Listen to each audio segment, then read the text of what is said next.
पुराण के चौथे अध्याय में नरक प्रद पाप कर्णों का वर्णन इस प्रकार किया गया है।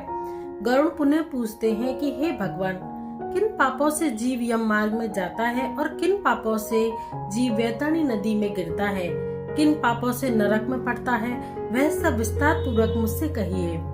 भगवान बोले कि हे गरुड़, जो शुभ कर्म से विपरीत हो सदा अशुभ कर्म करते हैं, ऐसे पापी एक नरक में जाकर पुनः दूसरे नरक में जाते हैं और एक दुख के अनंतर पुनः दूसरे दुख को भोगते हैं। अर्थात पापी पुरुष सदा दुखादि का अनुभव करते रहते हैं। इन्हें एक भय के बाद दूसरा भय प्राप्त होता है। धर्मराजपुर के 4 दरवाजे हैं। उनमें पूर्व, पश्चिम तथा उत्तर, इन 3 दरवाजों में से धर्मात्मा पुरुष जाते हैं।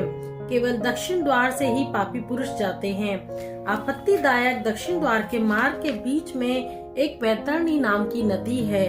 उसमें जो पापी पुरुष गिरते हैं उसके बारे में आपको आगे बताता हूँ।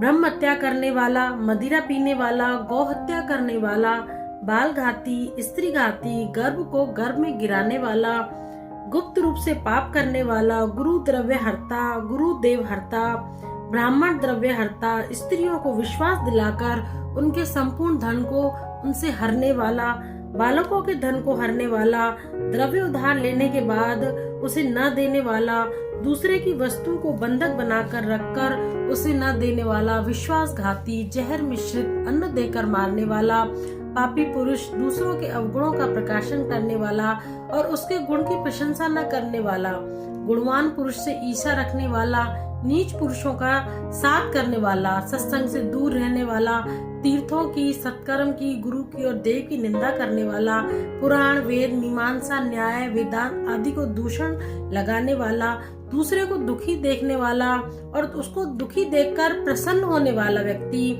सुखी को दुखी बनाने वाला, कटु वचन बोलने वाला, मन में बुरी बात रखने वाला, हित की बात भी ना सुनने वाला तथा अपने को पंडित मानने वाला, पूर्व में गिनाए और भी दूसरे धर्म रहित बहुत से पापी जीव रात दिन रोते हुए यम मार्ग में आते हैं। जय श्री कृष्ण।